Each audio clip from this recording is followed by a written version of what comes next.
حافظ محمد عمر صدیق کے بیانات سننے کے لیے حافظ صاحب کے آفیشیل یوٹیوب چینل الخیر میڈیا کو سبسکرائب کریں۔ اعوذ باللہ السمیع العلیم وبوجہہ الکریم وسلطانہ القدیم من الشیطان الرجیم من حمزہ ونفخہ ونفثہ۔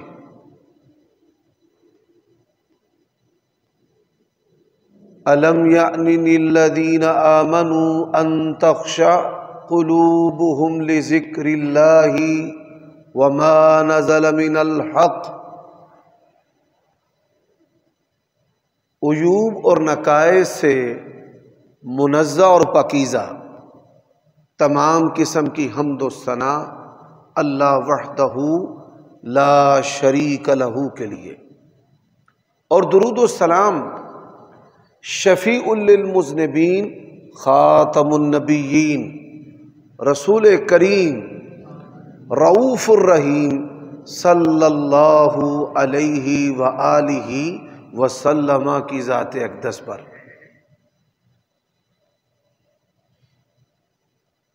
قرآن مجید کا جو مقام میں نے ابھی آپ کے سامنے تلاوت کیا ہے، اللہ تعالیٰ نے اپنے بندوں کو اس آیت کریمہ میں یہ پیغام دیا ہے، أَلَمْ يَأْنِ لِلَّذِينَ آمَنُوا أَن تَخْشَعَ قُلُوبُهُمْ لِذِكْرِ اللَّهِ۔ کیا اہل ایمان پر یہ کیفیت نہیں آئی کہ ان کے دل اللہ تعالیٰ کی طرف سے جو آنے والی نصیحت ہے اس کے لیے ڈر جائیں؟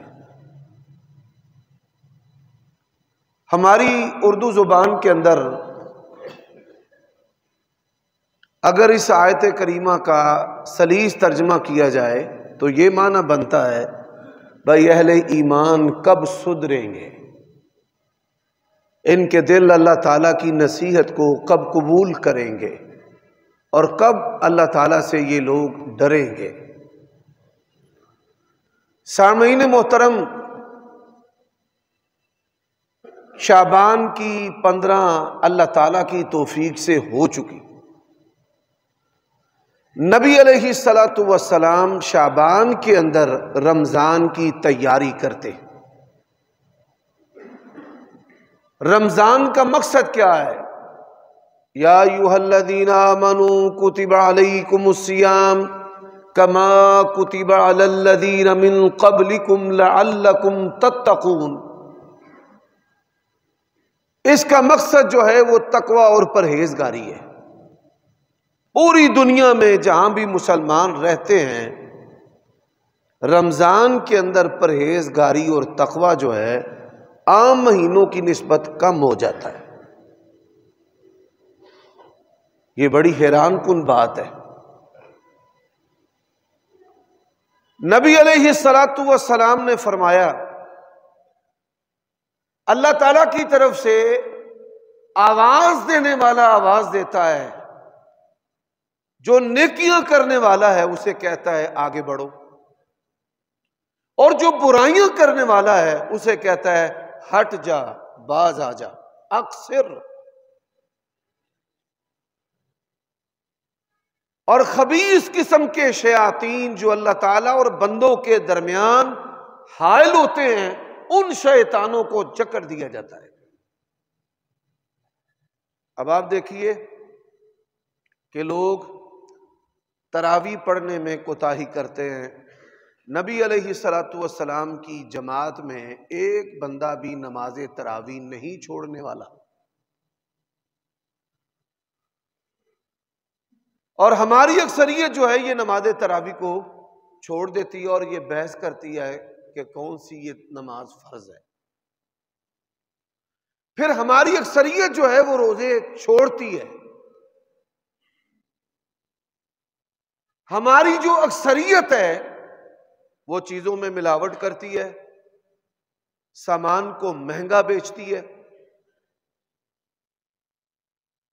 اور عید کے لیے مال کمانے کے لیے اس عمل سے کہ نبی علیہ الصلوۃ والسلام نے امت کو باز کیا، ذخیرہ اندوزی نہ کرنا اللہ تعالیٰ کے عذاب کو دعوت دینے والی بات ہے۔ ذخیرہ اندوزی کرتے ہیں، بلکہ آپ یہ بات حقیقت میں جانتے ہیں، کئی لوگ آپ میں سے حیران ہوں گے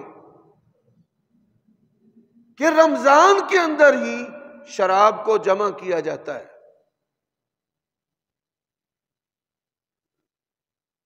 بازاری جو عورتیں ہیں ان کے بڑے بڑے ریٹ لگتے ہیں، اور ایسے کام کون کرتے ہیں؟ یہ مسلمان ہیں جن کو دیکھ کے شرمائیں یہود۔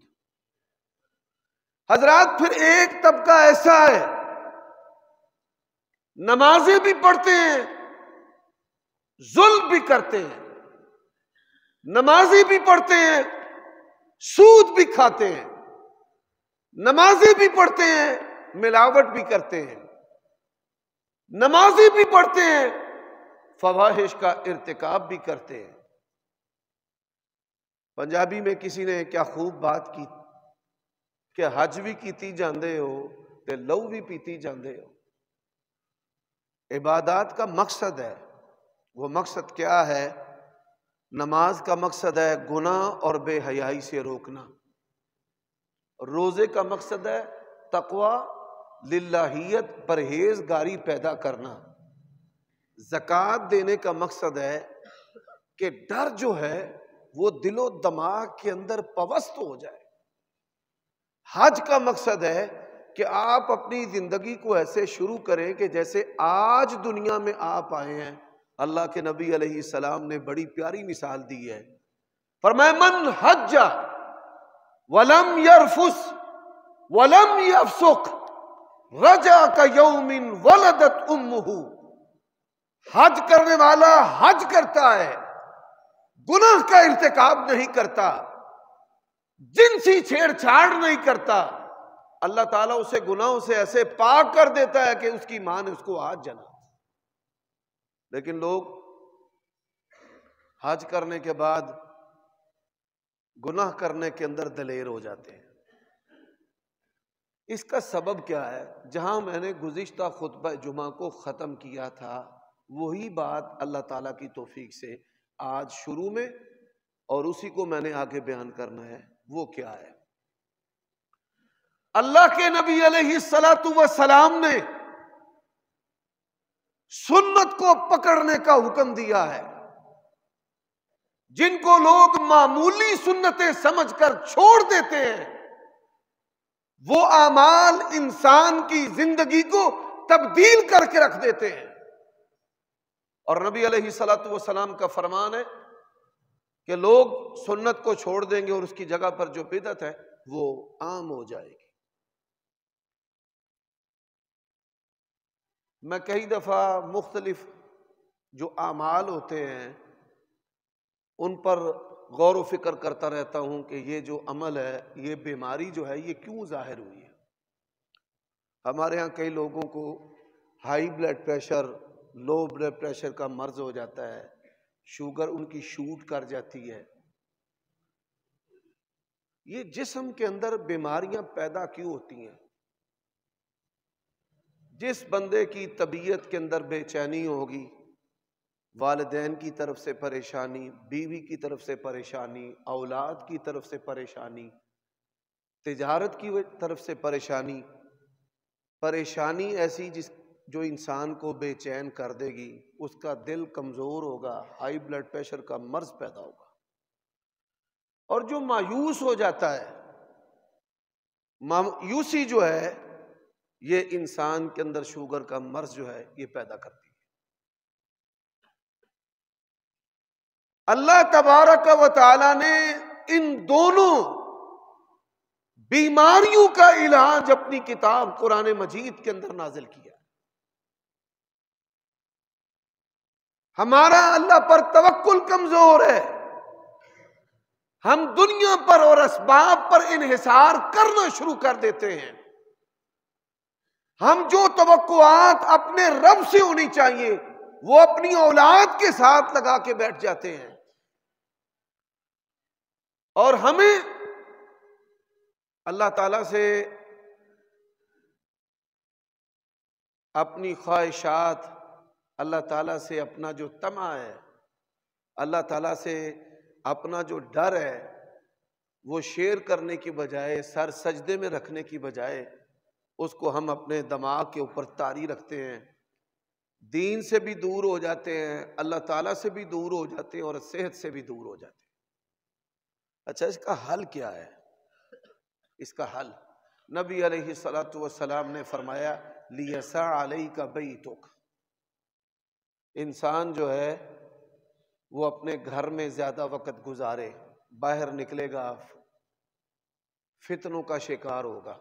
اور میں آپ کو ایک نصیحت کرتا ہوں، اگر آپ اپنی زندگی کو آسان کرنا چاہتے ہیں تو یہ جو میڈیا ہے، جو خبریں ہیں، ان کو سننا چھوڑ دیں۔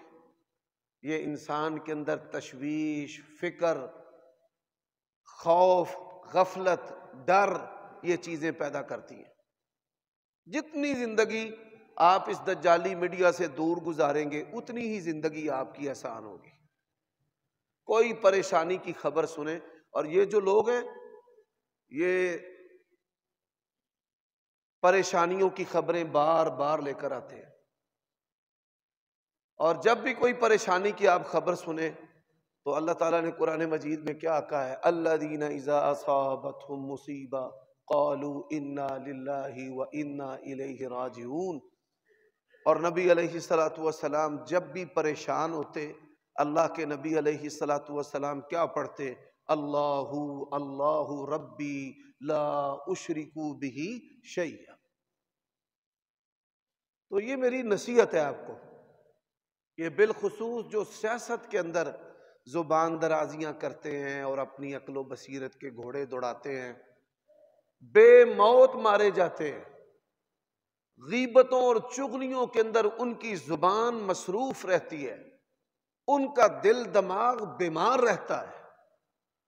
اور میں آپ کو جس طرح گزشتہ خطبہ جمعہ میں یہ بتا چکا ہوں کہ فکری جو اصلاح ہے سب سے زیادہ اس کی ضرورت ہے کہ آپ اپنے دماغ کی اصلاح کریں۔ جس آدمی کا دماغ بیمار ہوگا اس کی آنکھ بیمار ہوگی، بے راہ روی کا شکار ہوگا۔ جس کا دماغ بیمار ہوگا اس کی زبان بڑبولی ہوگی۔ جس کا دماغ بیمار ہوگا شہوت کے فتنے کے اندر وہ بندہ ملوث ہوگا، خواہ وہ عالم ہے، بوڑھا ہے، جوان ہے، کوئی بھی فرد و بشر ہے۔ تو فکری جو اصلاح ہے یہ کیسے ممکن ہے؟ جب آپ اپنی سوچ کو بدلیں گے، اپنی عادات کو بدلیں گے، تو تب جو ہے وہ آپ کی عبادات آپ کو فائدہ دیں گی۔ اب اپنی سوچ کو کیسے بدلیں؟ نبی علیہ الصلوۃ والسلام کا ایک حکم ہے، 999 افراد ہم میں سے اس حکم پر عمل نہیں کرتے۔ وہ عمل کیا ہے؟ فرمایا وَابْكِ عَلَىٰ خَطِيَّتِكَ، اپنے گناہوں کو یاد کر کے آنسو بہایا کرے۔ اپنے گناہوں کو یاد کر کے آنسو بہایا کریں۔ یہ ڈپریشن کا بھی بہترین علاج ہے۔ اب ہمیں کرنا کیا چاہیے؟ بھئی کرنا یہ چاہیے کہ ہم الگ تھلگ بیٹھے ہوں، اللہ تعالیٰ سے بات کریں، اے اللہ میں نے یہ گناہ کیا ہے تو میں اس گناہ کی تجھ سے معافی چاہتا ہوں۔ گناہ کو یاد کیا اور پھر اللہ تعالیٰ سے معافی چاہی۔ پھر اللہ تعالیٰ سے معافی مانگنے کا طریقہ بھی نہیں ہمیں آتا، بڑی معذرت کے ساتھ نبی علیہ الصلوۃ والسلام اللہ تعالیٰ سے گناہوں کی معافی کیسے مانگتے تھے، میں اس کی بھی نشاندہی کرنا چاہتا ہوں۔ بھائی سب سے پہلے نبی علیہ السلام کے الفاظ ہیں ربنا اغفر لنا، اے اللہ ہمیں معاف کر دے۔ پہلے لفظ یہ ہیں، اللہم اغفر لی ذنبی، پھر یہ الفاظ ہیں اے اللہ میرے گناہ معاف کر دے، وَكَفِّرْ عَنَّا سَيِّئَاتِنَا، یا اللہ میں نے ایسے گناہ کیے ہیں کہ جن گناہوں سے زمین کے اندر فساد ظاہر ہوا ہے، چغلی کی ہے، لڑائی ہو گئی ہے، کسی کا حق مارا ہے، رشتے ٹوٹ جاتے ہیں، کاروبار کا نقصان ہو جاتا ہے، دوستیاں چھوٹ جاتی ہیں، بلکہ یہ اتنا خطرناک عمل ہے، کئی مساجد جو ہیں وہ لڑائی کی بنیاد پر بنی ہیں، حالانکہ مسجدیں جوڑتی ہیں، ہمارے شہر کے اندر کئی مسجدیں ہیں جو توڑتی ہیں۔ تو نبی علیہ الصلوۃ والسلام کیا دعا کرتے تھے؟ وَكَفِّرْ عَنَّا سَيِّئَاتِنَا، کہ اے پروردگار ایسے گناہ کہ جن کے بد اثرات ہیں وہ بد اثرات بھی ختم کر دے۔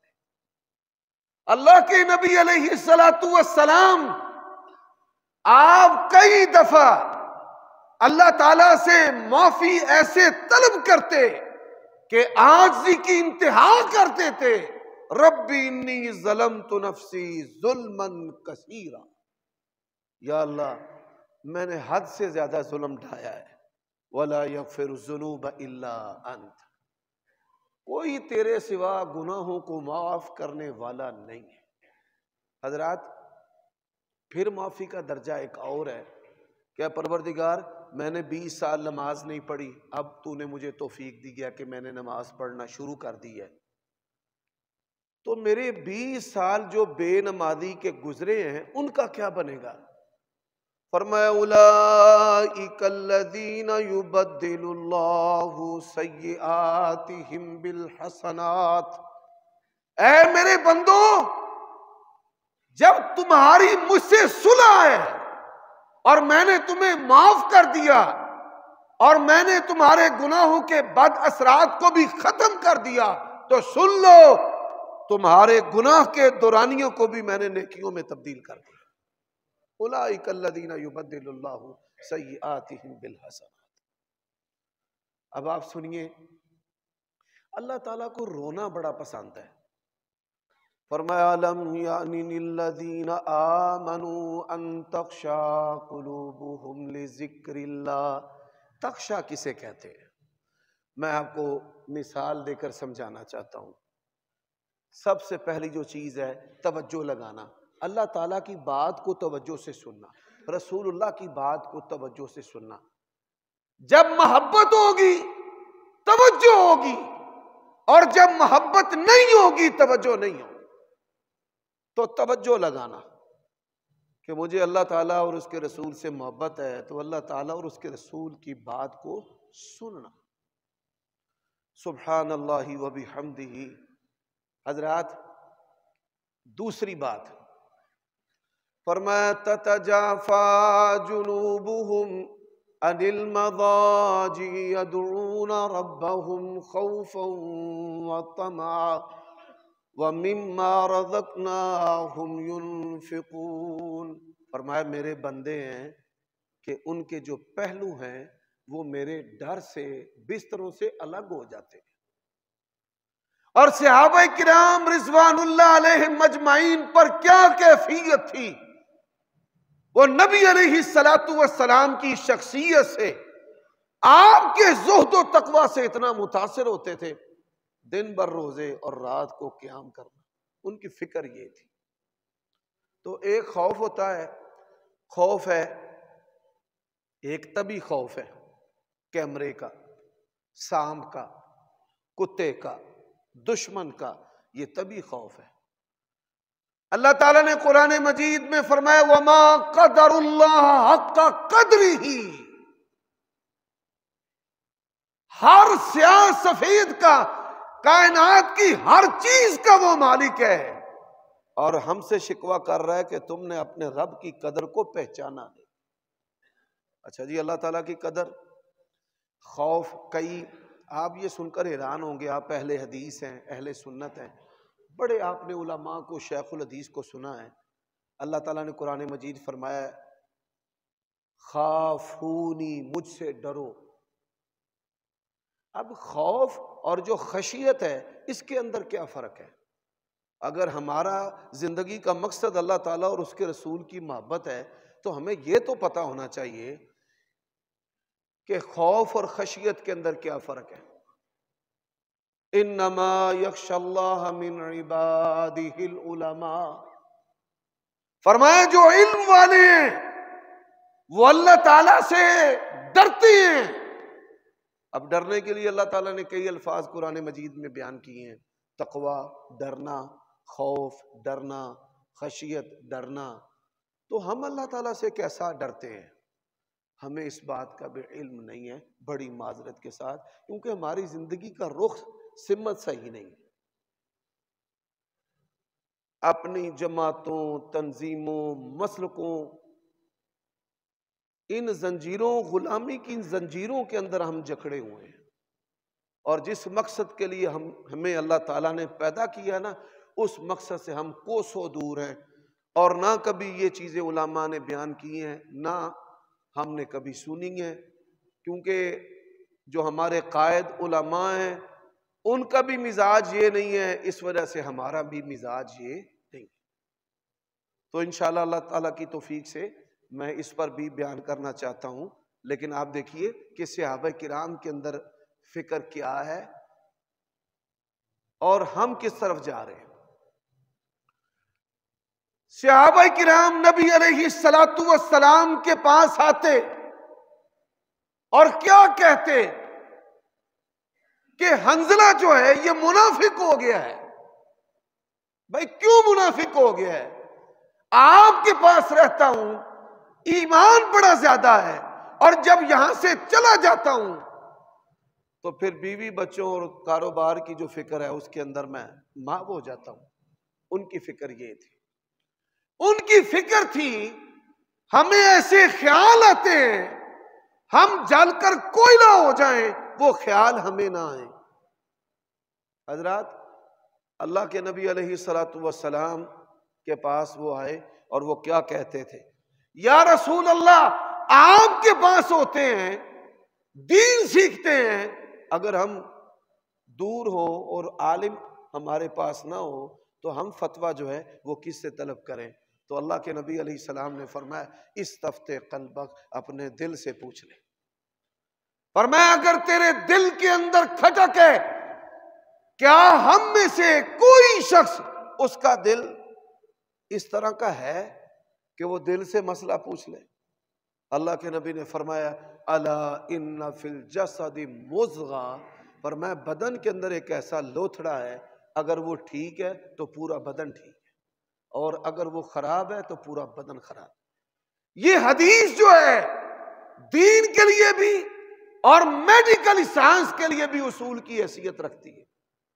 ہمارے جو اعضائے رئیسہ ہیں جسم کے اندر وہ تین ہیں، دماغ ہے، جگر ہے اور دل ہے۔ برین ہیمرج ہو جاتا ہے، کئی انسان مہینوں زندہ رہتے ہیں، فوراً ان کے اوپر موت نہیں آتی۔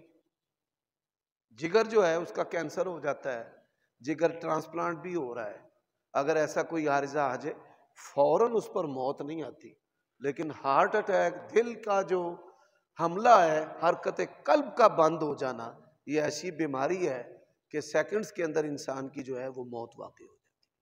اور اللہ کے نبی علیہ السلام نے فرمایا یہ ٹھیک ہے تو پورا بدن ٹھیک ہے۔ حضرات، ہماری جو شریعت ہے اللہ تعالیٰ نے اپنے نبی کے دماغ پر نازل نہیں کی، فرمایا انہو نزلہ علی قلبک، ہم نے یہ آپ کے دل پر نازل کی ہے۔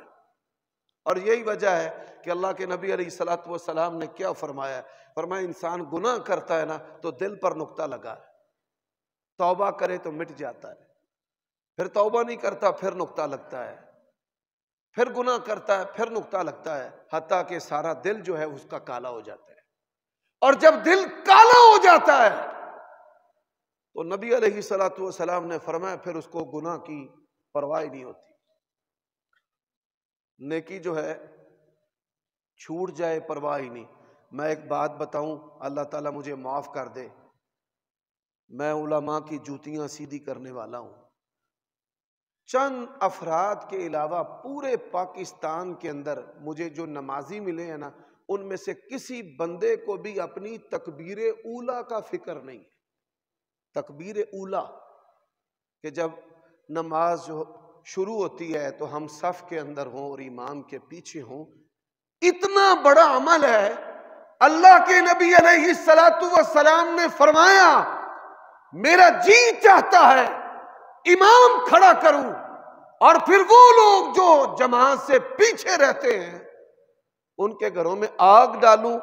آپ اندازہ کر لیں کہ جماعت کی اسلام کے اندر کتنی اہمیت۔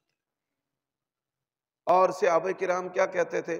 بھئی جس کی تکبیر اولا رہ گئی ہے نا، دو باتیں پکی ہیں، یا منافق ہے یا بیمار ہے۔ تو ہم کیسے اہل حدیث اور اہل سنت ہیں؟ رمضان بھی آتا ہے اور آدھی سے زیادہ ہماری مسجدیں بعد میں اٹھ کر نماز پورا کرتی ہیں، اور روزہ بھی ہے اور رمضان بھی ہے، اور اللہ تعالیٰ فرماتے ہیں لعلکم تتقون، تاکہ تم پرہیزگار بن جاؤ۔ حضرات، محدثین اس راوی کی روایت کو قبول نہیں کرتے تھے کہ جس کی تکبیر اولا رہ جاتی تھی۔ انہوں نے بھی کوئی دیندار ہے بھائی، تکبیر اولا رہ گئی ہے، یہ دی ایسی روایت اسی نہیں ہے کو دین لینا۔ اس سے کوئی پڑھنے کے لیے، دین لینے کے لیے تیار نہیں ہوتا تھا۔ اور آج ہمارے جلسے ہوتے رہتے ہیں دن کے اندر، رات کے اندر، نہ ہمیں نمازوں کی پرواہ ہے، نہ فجر کی نماز کی پرواہ ہے۔ جلسہ سننے کے لیے سینکڑوں افراد ہوتے ہیں، اور پھر اسی محلے کی مسجد کے اندر صبح نماز فجر کے اندر دین سیکھنے کا اثر کیا ہوتا ہے؟ 4-5 لوگ جو ہیں وہ نماز جماعت کے ساتھ پڑھتے ہیں، اور ہم یہ سمجھتے ہیں کہ ہم دین کی خدمت کر رہے ہیں۔ لا حول ولا قوت الا باللہ۔ اصل اس کا سبب کیا ہے؟ اصل سبب ہے بھئی دل بیمار ہے، دماغ بیمار ہے، اور جب تک آپ نے اپنے دل کی اصلاح نہیں کرنی، جب تک آپ نے اپنی فکر کو شریعت کے تابع نہیں کرنا، آپ کی نماز نے، عبادت نے آپ کو فائدہ نہیں دینا۔ فائدہ تو بڑی دور کی بات ہے۔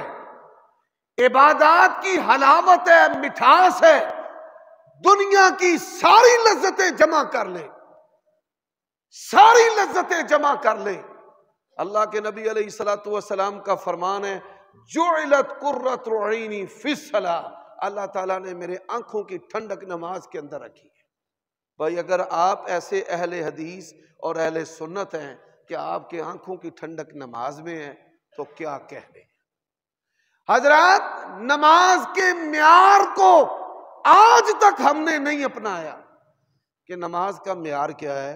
اللہ تعالیٰ نے قرآن مجید میں فرمایا، قد افلح المؤمنون الذین هم فی صلاتهم خاشعون۔ وہ مومن کامیاب ہیں جو اپنی نمازوں میں خشوع و خضوع اختیار کرتے ہیں۔ اسی نمازاں چ حساب کرنے ہیں، اسی نمازاں چ دوجے بندے دا دھیان رکھنے ہیں، اسی نمازاں دے وچ مولوی الویندے رہنے ہیں۔ نمازیں، اللہ کے نبی علیہ الصلوۃ والسلام نے فرمایا، نماز ایسے پڑھ جیسے تو اللہ کو دیکھ رہا ہے۔ بھائی کبھی آپ نے زندگی میں ایسی نماز پڑھی ہے کہ آپ کی یہ کیفیت ہو کہ آج میری نماز میں یہ کیفیت ہے کہ میں اللہ کو دیکھ رہا ہوں؟ ذرا جائزہ ہم لیں۔ کیا آپ نے اور میں نے کبھی زندگی میں ایسی نماز پڑھی ہے ہماری یہ کیفیت ہو کہ ہمارا رب جو ہے وہ ہمیں دیکھ رہا ہے؟ آپ اور میں، ہم جائزہ لیں، پورا یہ جو سال ہم نے پیچھے گزارا ہے رمضان کے بعد، کیا کبھی ایسا موقع آیا ہے کہ ہم نے اللہ کے ساتھ وقت گزارا ہو؟ اللہ کے ساتھ وقت گزارنے سے کیا مراد ہے؟ بھائی آپ ہوں، اکیلے ہوں، کوئی آپ کو دیکھنے والا نہ ہو، اور آپ وہاں پہ رونے کی ایکٹنگ کریں، رونے کی کوشش کریں۔ اللہ تعالیٰ کو یہ عمل بھی بڑا پسند ہے۔ بندہ کوشش کر رہا ہے رونے کی، منہ بنا رہا ہے رونے کا، اللہ کو یہ عمل اللہ کو اتنا پسند ہے نا، اینو پنجابی چاہتے ہیں جھوٹا موٹھا منہ بنانا۔ جیسے بچے نہیں منہ بناتے رونے والا، اور ہم کہتے ہیں جھوٹا رونا روندا ہے، لیکن ماں باپ کی شفقت کیا ہے؟ بچہ جھوٹا رونا بھی روے نا تے انہوں شے دے چھڑ دے نے، اور اللہ کی محبت کے کیا کہنے، اللہ کو پتا ہے یہ جھوٹا رونا روندا ہے، اللہ اندر جا پھر بھی معاف کیتا ہے۔ یہ جو چیزیں ہیں یہ ہماری زندگی میں سے نکل گئی ہیں، ان کو واپس لائیں۔ اور وَابْكِ عَلَىٰ خَطِيئَتِكَ، اپنے گناہوں کو یاد کر کے روئیں۔ اگر آپ اپنی فکری اصلاح چاہتے ہیں نا، اگر آپ چاہتے ہیں کہ ہم رمضان گزاریں، اور میں علماء کی خدمت میں بھی عرض کرنا چاہتا ہوں، ہمارا یہ شہر جو ہے یہ تمام مسلک کے علماء کا شہر ہے، بڑے مذہبی لوگ ہیں ادھر، اور کتنے مذہبی ہیں فجر کی نماز دیکھ لیا کریں، آپ کو پتہ چل جائے گا کتنے سچے ہیں کتنے جھوٹے ہیں، فجر میں کتنے موجود ہیں۔ بھئی شہر کی اکثریت جو ہے، دو باتیں میں کرنا چاہتا ہوں۔ پہلی بات، نبی علیہ السلام اور صحابہ کرام نے ایک جگہ پر پڑاؤ ڈالا، تو اللہ کے نبی علیہ السلام نے حضرت بلال سے کہا کہ ہمیں تم نے اٹھانا ہے، اذان دیتے تھے۔ اللہ تعالیٰ کی شان کہ حضرت بلال نے سورج کی طرف اپنا رخ کیا، اونٹ کے ساتھ ٹیک لگا لی اور سو گئے۔ سورج طلوع ہو گیا، سب سے پہلے رسول اللہ صلی اللہ علیہ وسلم اٹھے۔ آپ صلی اللہ علیہ وآلہ وسلم نے صحابہ کرام کو اٹھایا، حضرت بلال کو طلب کر لیا، ہاں بھائی تیری ڈیوٹی تھی۔ وہ بڑی معصومیت سے کہنے لگے، یا رسول اللہ مینوں نیند آ گئی۔ اللہ کے نبی علیہ السلام نے فرمایا سب سے پہلے یہ جگہ چھوڑو، یہاں شیطانوں کے بسیرے ہیں۔ ہمارے شہر میں، محلوں میں، مسجدوں میں آپ کیفیت کا اندازہ لگا لیں بھائی شیطانوں کے کتنے بسیرے۔ اور دوسری بات، بھائی نبی علیہ السلام نے فرمایا شیطان نا، یہ جتنے بھی لوگ دماغی گولیاں کھاتے ہیں، سونے کی گولیاں کھاتے ہیں، سبب وجہ کیا ہوتا ہے؟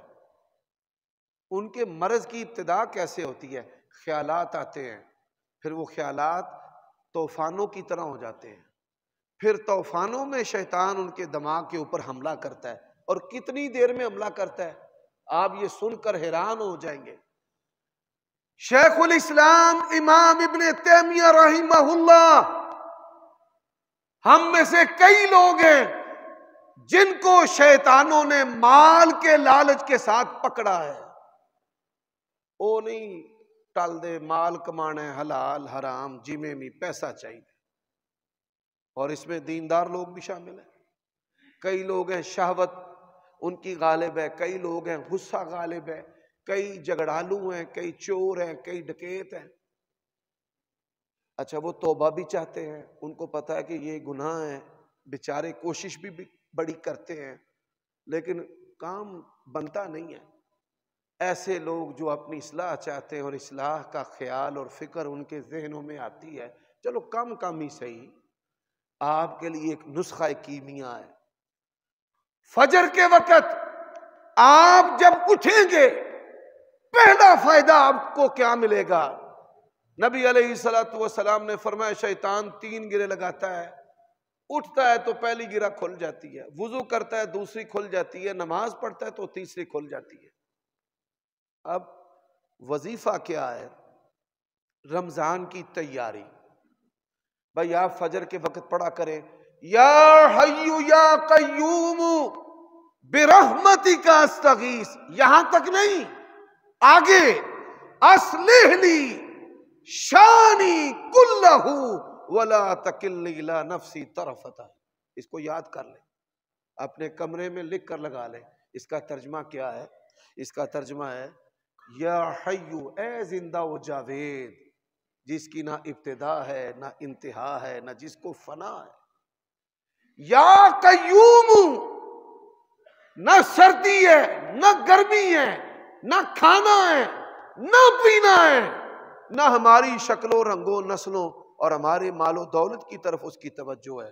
یا قیوم برحمتک استغیث، تیری اس مہربانی کے ساتھ تجھ سے مدد طلب کرتا ہوں کہ جس مہربانی کے نیچے کافر بھی پل رہے ہیں، تیرے منکر بھی پل رہے ہیں، کتوں اور سوروں کو بھی رزق مل رہا ہے، سانپ اور کیڑے بھی کھا رہے ہیں بے رحمتی کا رحمان۔ بسم اللہ الرحمن الرحیم، اللہ نے پہلے کہا ہے بھائی میں سب کا ہوں رحمان، جڑا مینوں مننے تے پاویں نہ مننے میں سب دا، عبادت کرے نہ کرے میں سب کا۔ برحمتی کا، یا اللہ تجھے تیری اس رحمت کا واسطہ ہے جو سب گناہ گاروں کے لیے اور پاپیوں کے لیے ہے۔ برحمتی کا استغیث، میں طلبگار ہوں کس بات کا؟ اصلح لی، اللہ میری اصلاح کر دے، شانی کلہ، ہر چیز میری ٹھیک کر دے، ہر چیز ٹھیک کر دے۔ وَلَا تَكِلْنِي إِلَىٰ نَفْسِي طَرَفَتَ عَيْنٍ، آنکھ جھپکنے کے برابر بھی مجھے میرے نفس کے سپرد نہ کر۔ اچھا میں بھی آنکھیں جھپک رہا ہوں، آپ بھی جھپک رہے ہیں، لیکن ہم سیکنڈ سے پہلے جھپکتے ہیں، اسی وجہ سے منظر ہمارے سامنے کالا نہیں ہوتا۔ آپ بھی جھپکی جا رہے ہیں، مجھے آپ دیکھ رہے ہیں لیکن آپ کو میں برابر نظر آ رہا ہوں۔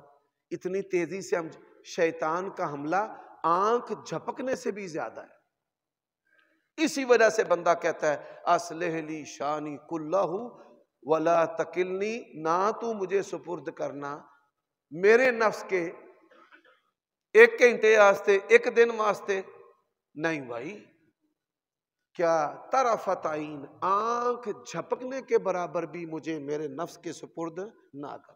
یہ نفس کیا ہے؟ یہ دل دماغ، یہ دونوں چیزیں نفس ہیں۔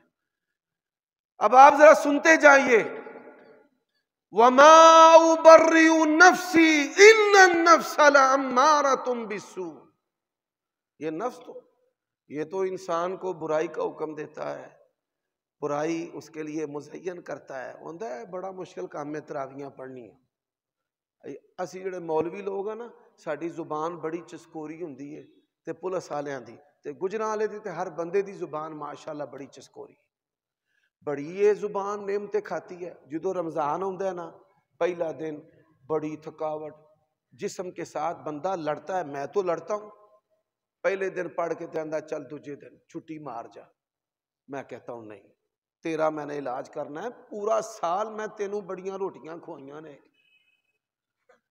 4-5 دن تک اس کے ساتھ جھگڑتا ہوں، اور پھر اس کے بعد ایک ہفتے تو بعد اندر اچھا ہے مولوی نہیں موڑنا، چل پڑی جا پھر تراویح۔ اللہ کے نبی علیہ السلام نے فرمایا من جاہد نفسہ فی طاعت اللہ، او مجاہدو، رسول اللہ نے کہا ہے بہترین مجاہد وہ ہے جو اپنے نفس کے خلاف جہاد کرتا ہے۔ اللہ تعالیٰ نے آپ کے دلوں میں محبت ڈالی ہے، لوگ بڑی بڑی دور سے آ جاتے ہیں۔ اچھا میں رمضان میں نا درس نہیں دیتا، اچھا جب ہم درس دینے جاتے ہیں لوگ پیسے بھی بڑے دیتے ہیں، اگر دیکھوں پیسوں کے لحاظ سے تو میں بڑا اپنا نقصان کرتا ہوں، لاکھوں جمع ہو سکتے ہیں۔ اچھا اللہ کی شان ہے، وہ 8-10 سال پہلے میں بڑے درس دیتا تھا۔ میں نے آپ کو گزشتہ خطبہ جمعہ میں کہا ہے نا، زبان پاویں مولوی دی چلے، جنی چلے گی بندہ اونا ہی عمل تو دور ہوئے گا، یہ بات یاد رکھیں۔ اور درس دے کے مولوی صاحب جب میں اپنے گھر آیا نا تو دروازہ میں نے کھٹکھٹایا، میری بیوی اٹھی، وہ کدی مینوں ویکھے، کدی گھڑی ال ویکھے، کدی آسمان ال ویکھے، میں کی ہویا ہے یہ روزہ تے نہیں رکھے؟ میں نے کہا بھئی قصہ ختم درس کا۔ لوگوں کی اولادوں کو ہم جہنم سے نکالیں تے ساڈیاں اولاداں جہنم دے وچ جا پے، ضرورت تو ہمیں ہے۔ اس کو مجاہدہ کہتے ہیں۔ میں اس کی ایک اور سادہ سی مثال دے دیتا ہوں، میں نے پھر چھوڑ دیا بھائی درس نہیں، پورا مہینہ عبادت۔ اللہ نے کہا ہے یہ، اس کے رسول نے کہا ہے یہ عبادت کا مہینہ ہے، لعلکم تتقون، متقی پرہیزگار، تقوی والے بن جاؤ۔ مثال ہمارے اہل حدیث بھائی، ان کی اکثریت نفل چور ہے۔ پہلی نفل بھی السلام علیکم، ادھی رفع دین تے بڑا لڑن گے، ادھی نماز دا حشر نشر مسلا کترا کر کے رکھ دیں، وطر ایکو ہی وطر پڑی لگی ہونا ہے۔ تے میں کیا کہتا ہوں بھائی مجاہدہ کرو، اگر ایک کا خیال آتا ہے نا تو 5 پڑھو، اس کا فائدہ کیا ہوگا؟ شیطان دوبارہ جو ہے وہ آپ کے اوپر یہ حملہ نہیں کرے گا۔ تو 2 نفل اگر چھڑاتا ہے نا تو 4 پڑھو 6 پڑھو، پھر 2 نہیں چھڑائے گا. تو یہ باتیں ہیں کہ یہ جو چیز ہے یہ دل اور دماغ. اور اللہ نے بھی کہا ہے یوم لا ينفع مال ولا بنون الا من اتى اللہ بقلب سلیم. بڑے بڑے نمازی اتھے ٹنگے ہون گے، فرمایا جیدہ دل سلامتی والا ہویا کامیاب ہو جائے. اور جب یہ دل و دماغ سلامتی والا ہے تو سارے کام ہی ٹھیک ہو جائیں گے. اقول قولی ھذا واستغفر اللہ.